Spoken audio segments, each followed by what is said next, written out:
حافظ وحید شہید دے گھر کی دھرتی ہوئے پیر جماعت علی شاہ دے فیض نظر دے پروردہ ہون سید غلام حسن دے نگاہ عنایت دے لوگ بیٹھے ہون تے امیر المجاہدین دی کچھار اچ پلے ہوئے شیر ہون تے او نعرہ لاون تے او ارسطو تک آواز نہ جاوے مزہ نہیں آتا سپیکر والے بھائی کسی نہیں لانا لاؤ لبیک لبیک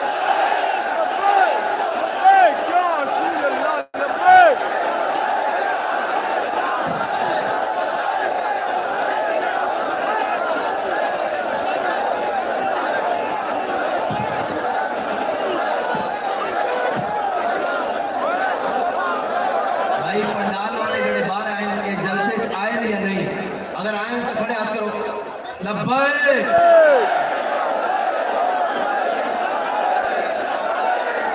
لبیک لبیک لبیک رسول اللہ لبیک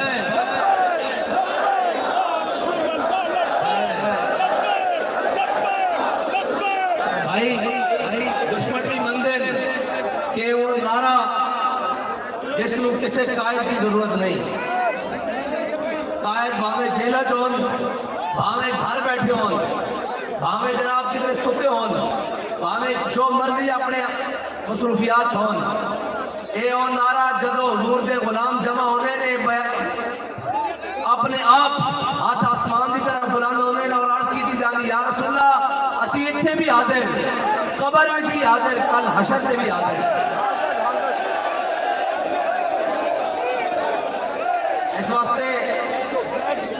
اس واسطے کہ اس نعرے نے کفر دی 50 سالہ و محنت جس کو بڑی سینہ زوری دے ہوتے مسلمانہ دے ہوتے مسلط کر رہے سی کہ بس جی ہون گئی گل ہون علامہ اقبال دے بقول وہ تو تھے تمہارے آبا بتاؤ تم کیا ہو بس یہ ختم ہو جائے لیکن ایک مرد مجاہد ویل چیئر دے ہوتے بیٹھے ہویا جب سارے کہہ رہے سن کہ اسلام امن کا درس دیتا ہے اور جناب کسی کو کچھ نہیں کہنا چاہیے اور جناب یہ کیا بات ہوئی ایک مرد مجاہد ویل چیئر پہ آگے آیا اس نے کہا تم کہتے ہو اسلام امن کا درس دیتا ہے اسلام امن کا درس لیکن اس وقت جب بلال کعبے کی چھت پر ہو لیکن جب تمہاری بیٹیاں غیر اٹھا کر لے کے جا رہے ہو کشمیر لٹ رہا ہو ملک میں بے حیائی اور جناب مہنگائی کے فساد برپا ہو اور جس کے منہ میں جو آئے وہ بکے جا رہا ہو اس وقت اسلام امن کا درس نہیں غیرت کا درس دیتا ہے اس وقت اسلام غیرت کا درس دیتا ہے اور جب وہ کل ایک نادان کے منہ سے سن رہے تھے جو نادان سجدوں میں رکوع میں نہیں سجدوں میں نہیں بلکہ لیٹا رہا ہے کفر کے آگے وہ کہہ رہا تھا یہ مصرع لکھ دیا کسی شوق نے محراب مسجد پر کہ نادان گر گئے سجدوں میں جب وقت قیام آیا میں کہا حضور ہون تو آٹا کھڑے ہونا بھی سجدے تو بھی بھیڑا اسی پتہ لگیا کریں دے کے لمبے پہندے رہے ہو اس واسطے کہ وہ وقت گزر گیا جس کے اس وقت اللہ تعالیٰ نے تو بڑا بہترین موقع دیتا سی کہ تسی سارے کفر کے سامنے کھڑے ہو کر کہہ دیں کہ اسی ساری معیشت ڈب دی جا ڈب جاوے تسی غزوہ تبوک کی سنت دوبارہ زندہ کر سکتے سی کہ معیشت کی حیثیت ہے اسی اپنی جانا اپنے بچے سب کچھ حضور دے نام تے قربان کرنے واسطے تیار ہیں کہ معیشت حکومتاں نہیں گردیاں حکومتاں گردیاں نہیں سارے رڑ بھی جان گولیاں بھی چلان شل بھی گران اور شیڈول بھی لان سب اٹھا کے جیلج پان جماعت کا لدم نہ ہو سکے اسی کے میں من لئیے ایک خطرہ حکومت گر گئی ایک خطرہ حکومت نہیں گری اے اللہ کے قہر نال گری اور جڑے مسلط ہوئیں جنہوں نے ایک شوق کر کے آندے نال کہ اسی استاذان رسول اللہ مل کے کام کرانگے اور ایک آیا ناج کہ جناب اسی ساڑھے کو ملک کی معیشت نہیں سنبھالی جا رہی میں کہا ملک کی معیشت کی کسی ایک گلی نہیں سنبھال سکتے اس کی ایک وجہ کہ ملک لا الہ الا اللہ محمد رسول اللہ کی بنیاد سے بنیا اے ملک بڑھانے لگے ساڑھے بڑے نے نعرہ لایا سی کہ پاکستان کا مطلب کیا جدو ایک یہ ملک سانو حاصل ہویا، کیا اس ملک کو وہ لوگ چلا سکتے ہیں کہ جڑے مشورہ کرن الیکشن کا بھی لندن جان؟ کیا اس ملک کو وہ چلا سکتے ہیں؟ نہیں، اس ملک کو بابا جی دس کے گئے کہ کون چلا سکتے ہیں؟ اس ملک کو حضرت عمر فاروق رضی اللہ تعالیٰ عنہ کے غلام چلا سکتے ہیں۔ اے نہیں ہو سکتا بھائی، یہ دیکھو، اے نہیں ہو سکتا کہ حضور دی امت پاکستانی عوام بھوک دے نال اس جگہ اس ملک دے اندر پستی رہے اور امیر تو امیر تر ہوندہ جانا رہے۔ کل تک جڑے وہ کہندے سن کہ اسی عاشق رسول ہاں، آج کل انہوں نے عاشق رسولی ایک مسیحی خاتون نے پریس کانفرنس کے دوران کھول دی تھی۔ اچھا انہیں سے قابل غور گل ہو رہے، انہیں کیا آسیہ عمران خان نے چھڑائی ساڑھے سامنے اکھاں دے، انہیں اور بھی گستاخان رسول دے نام لے اور ساڑھی اکھاں دے سامنے، لیکن ایک گل اور انہیں بڑی عجیب کی تھی، انہیں کیا یوحنا آباد سانیہ جس کے اندر حافظ نعیم شہید نو سر عام زندہ جلا کے شہید کیتا گیا، اس نے کیا انہیں قاتلن ہوئی عمران خان نے چھڑایا۔ میں کیا عمران خان اجے حافظ نعیم دا بندہ رہندا، اجے انہاں شہداء دا بندہ رہندا تیرے کولوں، اجے صرف کرسی تو اتاریا گیا، اجے گلی گلی گھسیٹیا جائے گا، اجے حافظ وحید دا بدلہ رہندا، اور تو کی سمجھدا کہ اسی اپنے شہداء نو بھول جاندے ہاں؟ نہیں نہیں نہیں نہیں، اسی آج اس دھرتی تے آ کے کھڑے ہو کے گل کرن دا مقصد یہ ہے کہ اسی دسن آیا کہ اے سارے سینے حافظ وحید دے، اے سارے نام پیر شاہد صاحب دے، لاؤ فور شیڈول، چلاؤ گولیاں۔ اسی یہ دسن آیا کہ گولیاں نال حضور دا نام رک نہیں سکتا، اس کو روکن ابو جہل ہی آیا سی، اس کو روکن بڑے بڑے عتبہ دے شہبہ بھی آئے سن، اس کو روکن بڑے بڑے ظالم آئے سن، لیکن ساڑھے بڑیاں نے 1857 تو لے کے 1947 کہ 1947 تو لے کے 2022 آج دن تک ہر ظالم دا سامنا کیتا، ہر جابر دا سامنا کیتا، ہر کافر دا سامنا کیتا، ہر چیز دا سامنا کر کے آکیا کہ تسی یہ کہتے ہو کہ اسی اپنے آقا مولا دا نام چھڑ دئیے، لبے بام بھی پکارا، سرے دار بھی صدا دی، میں کہاں کہاں پہنچا تیری دین کی لگن میں۔ اور کالے کیا جا رہے سی، کالے کیا جا، ایک منٹ جی لوانا نارا توڑے بولو، کل کیا جا رہے سی کہ میں نو مار دیتا جائے گا۔ بابا جی کہتے سن کافر کی موت سے بھی لرزتا ہو جس کا دل، کہتا ہے کون اسے مسلمان کی موت مر۔ کیوں مار دیا جائے گا جی؟ اس لیے کہ مجھے اقتدار سے اتار دیا گیا ہے، مجھے وہ سیکیورٹی نہیں مل رہی۔ میں نے کہا چلیا، حضرت خالد بن ولید فرما کے گئے فلا نامت آیون الجبنا، شانہ بوزدلا قدیرین ناوے، جس کو اپنی جان دلانے پہ ہوئے تو آڈا تا میرا فاصلہ ہے کہ تو بچہ کھڑا ہوئے تا میرا ہاتھ اس کو لگ سکتا، ٹھیک ہے اس کو لگ سکتا، گالے ہوئے کہ جڑا نام کے گز دور 10-10 گز دور عوام بٹھاوے اور علیحدہ رستے تو آوے، او کہے میری جان نو خطرہ، اس واسطے تیری جان نو خطرہ کہ تو انہاں دیا جانا لئیاں جڑے اپنی جانا حضور واسطے لے کے آئے سکتے، لیکن خطرہ تینوں ساڑھے کو نہیں ہونا چاہیے، تینوں ہن مار رب دی پہنے،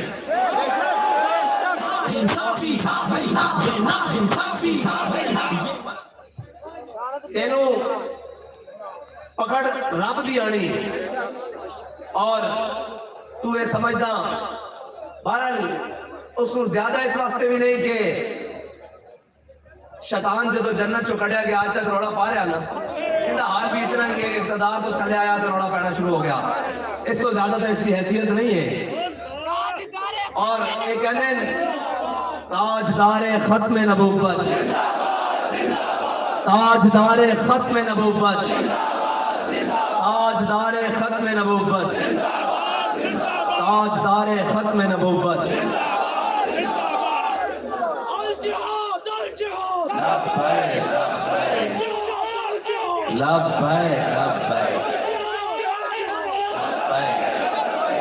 اور کہنے جی فاقتلوہ فاقتلوہ فاقتلوہ. انہیں مانا انہیں مانا انہیں مانا. کہنے جی خط نال حکومت گر گئی. میں کہ خط ساڑھے بڑے نو بھی لکھے جاندے رہن، بلکہ جڑے خط تسی سانو لکھ دے سو نا سیکیورٹی تھریٹ دے، وہ اجے میرے کو سنبھالے ہوئے پہن بابا جی دے نام دے کہ اگر آپ جلسے میں گئے تو وہاں آپ کو شہید کر دیا جائے گا، اگر آپ فلاں جگہ گئے تو آپ کو یہ کر دیا جائے گا، آپ کے اوپر فور شیڈول لگا دیا جائے گا، آپ کے اوپر یہ کر دیا جائے گا. خط شروع تو لے کے آج تک لکھے جاندے رہن. خط حضرت کعب بن مالک نو آیا سی. جدو خط آیا اس خطے لکھے کی سی اے علماء بیٹھے انہاں دی میں ذمہ داری لانا سارے ناروال دے علماء دے کہ تسی حضرت کعب بن مالک والا واقعہ سارا او جمعے تے انہاں نو سنانا سارے نو. میں وچوں صرف مختصر جی گل حضور سید عالم صلی اللہ علیہ وسلم حضرت کعب بن مالک نال ناراض ہو گئے، انہاں دے نال بائیکاٹ ہو گیا، صحابہ نے گل کرنی چھڑ دیتی، انہاں دیاں بیویاں میکے چلیاں گئیاں. ایک دن آپ کو ایک خط ملیا، وہ خط کیسر روم دی طرفوں سی حضرت کعب بن مالک دے نام. جب حضرت کعب بن مالک نے خط کھولے نا تو لکھیا سی کہ سنیا تیرے آقا و مولا تیرے نبی صلی اللہ علیہ وسلم تیرے نال ناراض ہیں تے میں تینوں ہرکل روم دعوت دینا، کیسر روم دعوت دینا کہ ساڑھے والا آ جا اپنے آقا دا دامن چھڑ کے تے ادھی بادشاہی تینوں دینا، تو اے دامن چھڑ کے آ جا. حضرت کعب بن مالک نے جب خط پڑھ لیا نا تے آپ نے اس طرح بند کر کے جا کے کسی الماری سے نہیں رکھیا، کسی محفوظ مقام پہ نہیں رکھیا، بلکہ جلدے ہوئے تندور وچ پا دیتا کہ کدھر دوبارہ خیال بھی نہ آوے کہ میں اپنے آقا دا دامن چھڑ کے کسی اور نہ چلا جاواں. اے خط لکھے جاندے رہے. اے یوسف بن تاشفین کہ آسمان دے فرشتے بھی اگر اتر آون تیرے نال مدد واسطے تے تینوں میرے کو شکست کوئی نہیں بچا سکتا. تے یوسف بن تاشفین نے جدو خط دیکھا تے اپنے مشیر نو کیا کہ چلو بھئی اس کا جواب دیو. جدو مشیر جواب لکھ کے لایا تو اتنے بڑے کاغذ تے جواب لکھ کے لایا تے یوسف بن تاشفین نے کیا جھلیا دشمناں نال لمبی گلاں نہیں کرنی ہوندیاں، دشمناں نال دو حرفی گلاں کری دیاں. جدو حضرت یوسف بن تاشفین نے کیا وہ خط میرے سامنے لے آؤ جڑا اس نے لکھیا مینوں، آپ نے نا اس کی پشت تے لکھ دیتا اور ایک تب فرشتے بھیجے نہ بھیجے اس کی مرضی، پیچھے لکھ دیتا میں جلد آ رہا ہوں. ایک جگہ کیا کہ میں امریکہ کے خلاف ہوں اور دوسری جگہ کیا کہ نہیں میں امریکہ کے خلاف نہیں ہوں. ہم بڑے سر ممبر کہتے ہیں کہ ہم امریکہ کے خلاف ہیں، ہم ہر اس شخص کے خلاف ہیں جو ہمارے آقا و مولا کے دین سے ٹکرانے کی نیت رکھتا ہے. ہم ہر اس شخص کے خلاف ہیں جو ہمارے وطن پاکستان کے خلاف بات کرتا ہے. ہم ہر اس شخص کے خلاف ہیں جو دین کے خلاف میلی نظر رکھتا ہے. ہم ہر اس شخص کے خلاف ہیں وہ پاکستانی ہو یا غیر پاکستانی ہو جو میرے آقا و مولا کی عزت پر حرف کی اٹھانے کی بات کرے. ہم ہر اس شخص کے خلاف ہیں جو 295 سے ٹکرانے کی بات کرے. ہم بڑے سر ممبر کہتے ہیں نہ یہ اپنا بیان واپس لیں گے نہ کبھی اس بیان سے پیچھے ہٹیں گے، کیونکہ ہم یہ قسم کھا کے آئے ہیں کہ مر جائیں گے ظالم کی حمایت نہ کریں گے، احرار کبھی ترک روایت ہم ہیں. اور ہم جو کہتے ہیں سوچ سمجھ کے کہتے ہیں اور جو بولتے ہیں سوچ سمجھ کے بولتے ہیں.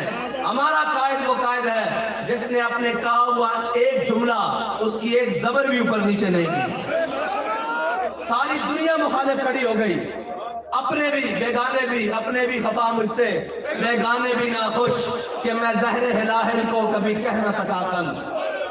وہ شخص جس نے اپنوں سے بھی دشمنی مول لی، پرایوں سے بھی. دشمنی سے مراد یہ کہ سچ بات حق بات ہمیشہ. حضرت عمر نے فرمایا اے حق کو عمر دے یار نہیں چھوڑے. تو جب حق علامہ خادم حسین رضوی بیان کرے تو کیسے ان کے یار ان کے ساتھ رہ سکتے ہیں؟ وہ تو آپ لوگ خوش نصیب ہیں جنہیں اللہ نے چنا کہ بھائی آؤ اس رستے پر چلو. یہ وہ رستہ ہے جو سیدھا طیبہ کو جاتا ہے اور یہ وہ رستہ ہے جس کے کسی قدم میں بھی لغزش نہیں ہے، جس کی کسی بات میں بھی لغزش نہیں ہے، جس کی کسی ادا میں بھی لغزش نہیں ہے، کسی عمل میں بھی لغزش نہیں ہے. وہ عمل اتنا مضبوط کہ ہم یہ نہ سمجھے کوئی کہ جناب ہم کسی ختم نبوت کے ڈاکو کے بارے میں نرم گوشہ رکھتے ہیں، تو ایک ذرہ بھی ہم انہیں بتا کے آئے ہوئے ہیں کہ اگر حضور کی ناموس اور ختم نبوت سے آڑا لگایا جائے نا تو وہ تو کیا، اس کی حکومت تو کیا، ہم اس کو ملک میں بھی نہیں رہنے دیتے، اور پھر کے گلی گلی تباہ ٹھوکریں سب کی کھائے کیوں، اس کو ملک میں بھی نہیں رہنے دیتے۔ اور ہم یہ جو آئے ہیں نا، مسلط ہوئے ہیں یا لائے گئے ہیں، ہم ان کو بھی کہتے ہیں حکومت کرنے آئے ہو، حکومت کرو۔ معیشت تم سے سنبھالی نہیں جاتی، مہنگائی تم سے سنبھالی نہیں جاتی، کوئی چیز خارجہ پالیسیاں تم سے سنبھالی نہیں جاتی۔ خارجی پالیسی ہے کیا جی؟ ہر کسی سے پوچھیں آپ کی خارجہ پالیسی کیا ہے، وہ کہے گا امریکہ کے آگے لیٹ جانا، یہ خارجہ پالیسی ہے ہماری۔ اچھا امریکہ نہیں تو چائنا کے آگے لیٹ جانا۔ اچھا جی کیوں؟ کہتے ہیں جی معیشت نہیں چلتی ہماری۔ ارے کیوں نہیں معیشت چلتی؟ معیشت چل کیسے سکتی ہے جب تم نے پورے پاکستان میں نظام سود کا چلایا ہو؟ تم کہو کہ امریکہ ہمارا دوست ہے، تم کہو چائنا ہمارا دوست ہے، میں کہتا ہوں ساری دنیا کے ممالک تمہارے دوست بن جائیں، تم نے اللہ اور اس کے رسول کے ساتھ تو جنگ لگا رکھی ہے۔ تمہیں اس جنگ سے کون جتوا سکتا ہے جو تم نے رب اور رسول کے ساتھ لگا رکھی ہے اس جنگ۔ کہتے ہیں آپ کے پاس معاشی پلان کیا ہے؟ میں نے کہا ہم آتے ساتھ صرف اتنا کہیں گے کہ یا اللہ ہم نے گناہ کیا ہے 70 سال، بحیثیت قوم نہیں، لیکن ہمارے اوپر جو مسلط کیے گئے انہوں نے تو کیا نا، اور ہم نے وہ مسلط خود کیے ہیں۔ کیا کبھی چھوٹی برائی، کبھی بڑی برائی، کبھی فلاں کبھی بلا۔ ہم آ کر معیشت کو پہلی جنگ سے نکالیں گے۔ وہ جنگ کیا ہوگی کہ ہم اللہ اور اس کے رسول کے آگے سر بسجود ہوں گے اور توبہ کریں گے کہ آج کے بعد ملکی وسائل میں جس نے سود لینا ہے وہ آ کے ہم سے بات کرے۔ ہمیں بابا جی فارمولہ بتا گئے ہیں کہ سود کیسے ادا کرنا ہے۔ جس نے سود لینا ہے وہ ہم سے بات کرے۔ آج کے بعد ملک پاکستان، اسلامی جمہوریہ پاکستان میں سود کا نظام نہیں ہوگا، نہ لیا جائے گا نہ دیا جائے گا۔ یہ علماء بیٹھے ہیں، بڑے بڑے لوگ بیٹھے ہیں، کسی گناہ کے بارے میں یہ نہیں کہا گیا کہ لینے والا، دینے والا، کرنے والا، لکھنے والا، سہولت کار، یہ ایک واحد لعنت ہے جس کے بارے میں اللہ تعالیٰ اور اس کے رسول نے اتنی وعید فرمائی ہے۔ تو آپ کیا سمجھتے ہو کہ سود کو چلا کر ملک میں کامیابی ہو سکتی ہے؟ میں کہتا ہوں سارے بھی آپ کے ساتھ کھڑے ہو جائیں، یہ IMF بینک سارے اکاؤنٹ آپ کے لیے کھول دے، پھر بھی اس ملک کی نجات نہیں ہو سکتی جب تک اس کے اندر وہ باطل کا نظام ختم نہیں ہو سکتا۔ اور وہ باطل کا نظام ختم کرے گا کون؟ کہ جن کے اکاؤنٹ سوئس بینک میں نہیں ہیں، جن کے بچے یورپ میں نہیں پڑھتے، جن کے سارے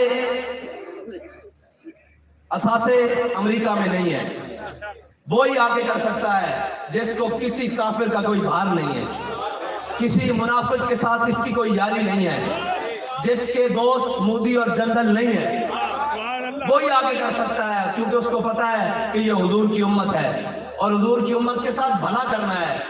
حضرت عمر رضی اللہ تعالیٰ عنہ نے مال دیکھا جو فتوحات کے بعد جمع ہوا، اس میں گھوڑے بھی تھے، خچر بھی تھے، بکریاں بھی تھی، اونٹ بھی تھی، گائے بھی تھے، یہ سارا سرکاری مال جب آپ نے دیکھا نا تو اپنے غلام کو بلایا، فرمایا ادھر آؤ، فرمایا یہ مال لے جاؤ اور یہ لے کر جا کر فلانی سرکاری چراگاہ ہے اس میں لے جاؤ اور چراؤ۔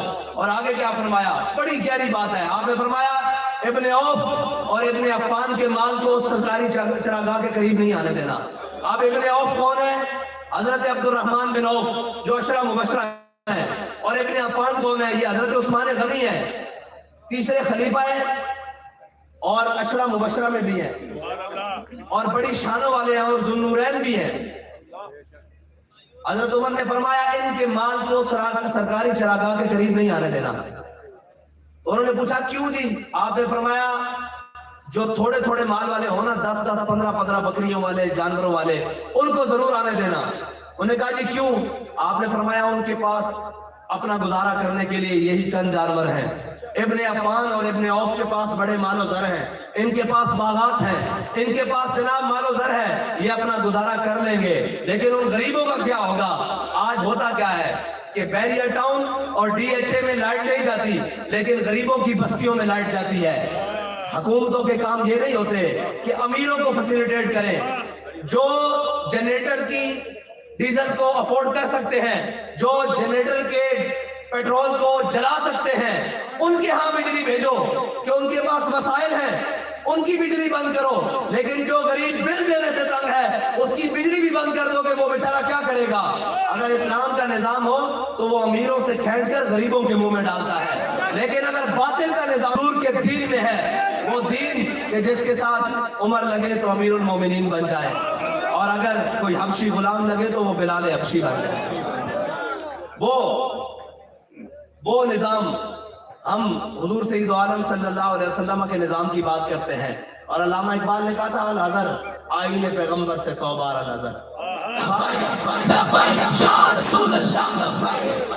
او بھائی بتاتا ہوں جی، الحذر آئین پیغمبر سے 100 بار الحذر۔ ان کو ہر چیز گوارا ہے، ہر بات گوارا ہے، لیکن ڈر ہے تو حضور کے نظام سے ڈر ہے۔ وہ نظام حضرت فاروق اعظم فتح بیت المقدس کے موقع پہ گئے تو آگے سے آپ کے کمانڈر اور نائب کمانڈر دونوں، چیف آف آرمی سٹاف اور جناب joint chief of army staff دونوں آ گئے، ایک حضرت ابو عبیدہ بن جراح رضی اللہ تعالیٰ عنہ اور ایک حضرت خالد بن ولید رضی اللہ تعالیٰ عنہ، ٹھیک ہے، یہ دونوں آگے سے آ گئے تو حضرت ابو عبیدہ بن جراح نے کہا امیر المومنین یہ آپ نے کیسا کپڑے پہنے ہوئے ہیں؟ آگے یہودیوں اور عیسائیوں کے بڑے بڑے راہب کھڑے ہیں، بڑے بڑے رؤساء کھڑے ہیں، بڑے بڑے جناب عہدوں والے کھڑے ہیں، وہ کیا دیکھیں گے کہ امیر المومنین کس حالت میں ہے؟ آگے جب ایک نہر آئی نا تو حضرت عمر فاروق جب وہ نہر پار کرنے لگے تو آپ نے اپنے موزے اتار کے ایک موزہ دائیں کندھے پہ رکھا، ایک بائیں کندھے پہ رکھا، تو جب آپ چلنے لگے نا تو انہوں نے کہا امیر المومنین یہ آپ کیا کر رہے ہیں، لوگ کیا کہیں گے؟ تو حضرت فاروق اعظم رضی اللہ تعالیٰ عنہ نے کیا کمال بات فرمائی، فرمایا ابو عبیدہ اگر تو امیر الامہ نہ ہوتا تو میں تجھے بتاتا کہ ہم وہی تھے جن سے 10 اونٹ مکے کی گلیوں میں، مکے کے صحراؤں میں نہیں سنبھالے جاتے تھے، مکے کی وادیوں میں نہیں سنبھالے جاتے تھے 10 اونٹ۔ آج 36 لاکھ مربع میل کا حکمران ہوں میں اور میری مرضی کے بغیر پتہ نہیں ہلتا، تو یہ ساری عزت اسلام نے ہمیں دی ہے، یہ ساری باتیں اسلام نے ہمیں دی ہیں۔ جب حضرت فاروق اعظم نے ان سے پوچھا کہ تم نے نئے کپڑے کیسے پہن رکھے ہیں، تمہیں تو اسلام نے اس بات کی اجازت نہیں دی، تو حضرت ابو عبیدہ بن جراح نے اپنا گریبان کھول کے دکھایا حضور کپڑے نئے نہیں ہیں، نیچے وہی رکھے ہوئے ہیں اپنے، جو ہماری اوقات ہے، جو ہماری روایات ہے، جو ہماری تہذیب ہے، جس چیز نے ہمیں عزت دی ہے، ہم نے کپڑے نئے نہیں پہنے، یہ تو صرف ان کو دکھانے کے لیے پہنے ہیں، اور یہ اسلام ہے جس کی بات ہم کرتے ہیں۔ لیکن اس اسلام سے تکلیف ہے، یورپ کو بھی تکلیف ہے اور ان کو بھی تکلیف ہے جو یورپ کی اینٹیں لگا کر اسلام کا مطالعہ کرتے ہیں، اور ان کو بھی تکلیف ہے، اسلام سمجھ نہیں آ سکتا، اسلام اس طرح سمجھ نہیں آتا۔ یا ایھا الذین آمنوا ادخلوا فی السلم کافہ، پہلے پورے کے پورے تو داخل ہو، نظام تمہارا باطل کا ہو، روٹی تمہاری جناب سود سے ہو اور نظام تمہارا رشوت سے چلتا ہو اور دن رات بے حیائی کے اور فحاشی کے اٹے اور چینلز یہ کھلے ہوئے ہوں، تو تم کیا توقع رکھتے ہو کہ اللہ کی رحمتیں تمہارے ساتھ آئیں گی؟ یہ معاشرہ ٹھیک ہو جائے گا، مقصد سب کا اللہ یا رسول اللہ، اس بھی تیرے جان سے لبیک لبیک یا رسول اللہ، لبیک لبیک لبیک یا رسول اللہ، لبیک لبیک لبیک یا رسول اللہ، لبیک لبیک لبیک یا رسول اللہ، لبیک لبیک لبیک یا رسول اللہ، لبیک لبیک لبیک یا رسول اللہ۔ سبحان اللہ سبحان اللہ سبحان اللہ۔ ہم نے کسی کے ساتھ متاثر نہیں ہونا، کسی کا بیانیہ سچا نہیں ہے سوائے تحریک لبیک پاکستان کے، ایک ہی بیانیہ ہے کہ اپنی بات نہیں حضور کے دین کی بات کرو، اپنی باتیں نہیں حضور کی بات کرو، اس نظام کی بات کرو جو ہر ظالم کو گریبان سے پکڑ سکے اور ہر مظلوم کے ساتھ کھڑے ہو سکے۔ وہ یہ نہ ہو کہ اپنی باری آئی، بات پھر یہ ہے کہ ابھی تازہ اترا ہے نا سیٹ سے تو باتیں ساری اس کے بارے میں ہی ہیں، اس لیے کہ ابھی 4 شیل چلے ہیں، بندہ کوئی نہیں نظر آیا، اتنے لاشاں موڑے تے چک کے لکھاں شل کھا کے کسی ایک نے بھی یہ کیا ہوا ہے کہ میرا تحریک لبیک نال کوئی تعلق نہیں. کہتے ہیں ابھی ہمیں جلسہ نہیں کرنے دیا جا رہا. میں نے کہا ہمیں تو نعرہ لگانے سے روکا جاتا تھا، لیکن ہمارے ہر کارکن سے لے کر اوپر تک سب نے کہا کہ ستم کرے جناب، ہنر آزمائیں، تو تیر آزما. کیونکہ ہم ان کی اولاد میں سے ہیں جنہوں نے ظالم کا مقابلہ کیا ہے، جنہوں نے قوم کی بیٹیاں نہیں نچائیں، جنہوں نے قوم کا مال نہیں کھایا، جنہوں نے چوروں کی وکالت نہیں کی، جنہوں نے ڈاکوؤں کی وکالت نہیں کی، جنہوں نے ناموس رسالت کے لیے پہرا دیا ہے، ان کے مجاہدوں کے اوپر ظلم نہیں کیا. ہم ان کی اولاد ہیں. اس لیے ہمیں سب کو ایک بات تو طے ہے کہ یہ سوچنا ہوگا کہ ہمیں اب سب سے منہ موڑ کر حضور کے دین کی طرف منہ کرنا ہوگا، ورنہ ہمارا مستقبل انہی کے ہاتھوں میں ہے جن کے ہاتھوں میں اب یہ ظلم کا پورا نظام ہے، جنہوں نے پاکستان کی آئی تئی پھیر کے رکھ دی ہے، پنجابی آئی تئی پھیر کے رکھ دی ہے. وہ ایک ملک جسے ایک طرف سے دشمن لگتا تھا، اس کا نام بھارت ہے، وہ آج بھی لگتا ہے، جس کو صرف سیکیورٹی رسک تھا، آج اس ملک جس میں کسی قسم کی کوئی کمی نہیں ہے، آج اس پورے ملک کو معاشی رسک بنا کر کھڑا کر دیا ہے. آج اس کی معیشت کو اس دہانے پر لا کے کھڑا کر دیا گیا ہے، سود کے ذریعے، کرپشن کے ذریعے، بددیانی کے ذریعے، بدعادی کے ذریعے.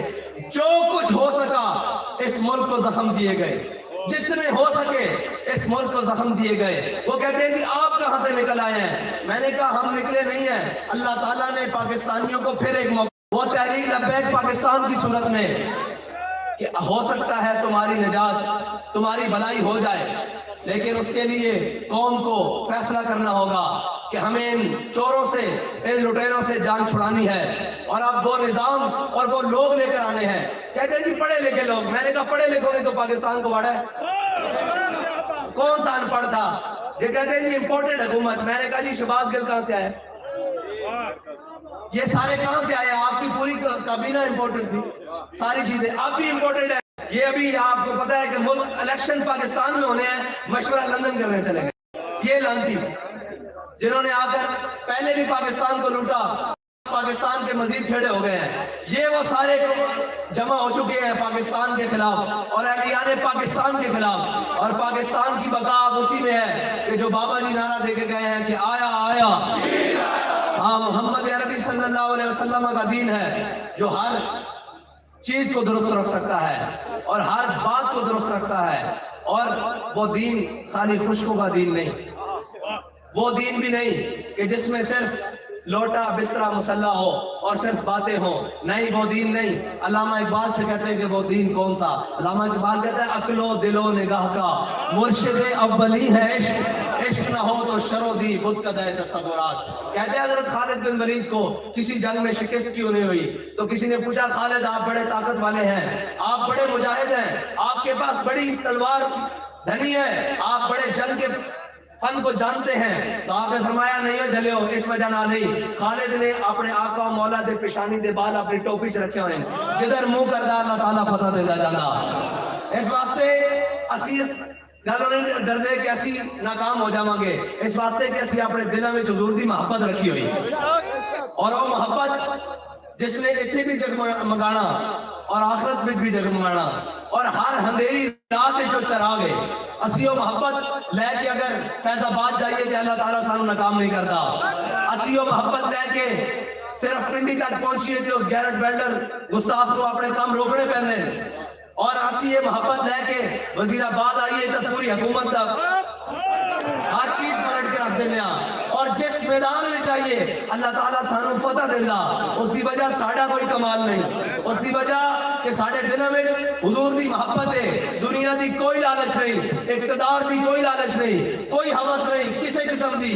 اس واسطے ساڑے دنوں میں جو محبت موجود ہے جڑی ہر باطل کو شکست دے سکتی، ہر ظلم دے نظام کو ختم کر سکتی، ہر ختم ہوئی ہوئی چیز کو دوبارہ بحال کر سکتی، اور پاکستان دے ہر مشکل دے ویلے صرف وہی بات اور وہی گل کم آ سکتی جڑے امیر المجاہدین کہہ کے گئے. اے لوگ مذاق اڑا دے رہے کہ معیشت کس طرح دوست ہوئے. تو انہوں نہیں پتا کہ معیشت پاکستان دیوالی ہے کچھ دنوں پہ کھڑیا. شاید تو انہوں احساس نہیں کہ میں بار بار معیشت کی گل کیوں کر رہا کہ پاکستان دا معیشت بالکل اس ٹائم اس طرح ڈبل ڈول کھڑی. وہ کہنے سے بابا جی کہنے سود نہیں ہے جنہاں کو لے آنے انہوں کو دیو. میں تو انہوں قسم کھا کے کہنا کہ پاکستان کی معیشت دا آخری حل وہی ہوئے گا جو امیر المجاہدین فرما کے گئے. یا رسول اللہ لبیک لبیک لبیک یا رسول اللہ لبیک لبیک لبیک یا رسول اللہ لبیک لبیک لبیک یا لبیک لبیک لبیک یا رسول اللہ لبیک لبیک یا رسول اللہ لبیک لبیک لبیک. اسی آج ساڑھے آٹھ کا مقصد ہے سی کہ اسی حافظ وحید شہید کو خراج تحسین پیش کرنا آیا اور اے عہد وفا کرنا آیا کہ جناب اگر تسی خون دیتا اگر تسی جان دیتی تو اسی تواڈے پچھوں بیٹھ نہیں گئے بلکہ ہر ظالم دے گریبان نو پکڑن واسطے اسی اور مضبوط ہو کے آ گیا. اور حافظ صاحب تواڈی روح نو لکھاں سلام. تسی ایک جان دے کے مزید بیداری پیدا کی تھی اور ناروان والے اس گل تے فخر کرتے رہیں گے قیامت تک کہ جدو حضور دی ناموس رسالت نو ختم نبوت نو خون دی لوڑ پئی سی تے اسی بھی اپنا ثبوت حافظ وحید شہید پیش کیتا سی. اج اسی یہ سارے عہد کرن آیا کہ اے میدان چوراں واسطے خالی نہیں ہوئے گا. اے میدان جناب پاناما والے واسطے خالی نہیں ہوئے گا. اے میدان نچن ٹپڑ والے واسطے خالی نہیں ہوئے گا. اے میدان جدو لگے گا نال لبیک یا رسول اللہ دے نعرے نال اور جدو سپرے ہوئے گی پھر عالم چشمے تمام یہ نظارہ ابد تک دیکھے. رفت شان ورفانہ لقد ذکرت دیکھے. جب حضور کے غلام نکلیں گے اور اپنے عہد و وفا کے ساتھ نکلیں گے اور اس وفا کے ساتھ نکلیں گے جس ہاتھ کو ہم نے امیر المجاہدین کے ہاتھ میں دے کر رکھا ہے. جب وہ عہد و وفا دے کر نکلیں گے تو پھر لوگوں کو بتائیں گے کہ جلسے ایسے ہوتے ہیں, ریلیاں ایسے ہوتی ہیں اور الیکشن ایسے ہوتے ہیں اور اس کے رزلٹ یہ ہوتے ہیں لبیک والے چاہتے ہیں. اللہ تعالیٰ مجھے اور آپ کو حضور کے دین پر عمل کرنے کی توفیق عطا فرمائے.